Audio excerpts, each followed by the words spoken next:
នៅក្នុងថ្ងៃពិសេសបងគ្មានអ្វីต้องជូនជីវ៉ាមានត្រឹមចំរៀងស្នេហ៍ចេញពីបេះដូងខំតាំងតែងជូនអូនអំពីកាយចិត្តច្រៀងបទនិងជូនស្ងួនជំនុំបាញ់ផ្កាទុំបីបងគ្មានពេលនៅចិនស្រីក្នុងថ្ងៃនេះសូមអូនគុំអន់ចិនវីឡើយស្រីត្រូវចងចាំថាបងនៅស្រឡាញ់អូនស្រឡាញ់មានស្ងួនលូថ្ងៃសូ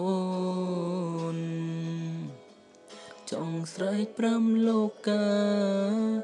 ថាបងស្រឡាអូនត្រូវការស្ងួននៅមើលថែបេងដូងមួយនេះហើយក៏សង្ឃឹមថា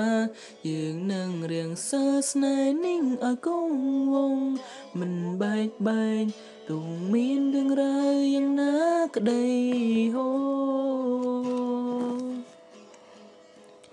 អរគុណពីស្រីដែលដឹងចិនស្រឡាញ់បងទាំងបងគ្មានអ្វីសង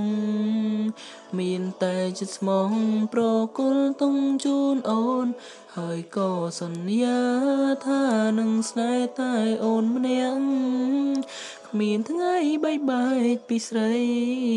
ស្រឡាញ់ពិសីលុះថ្ងៃបងសូន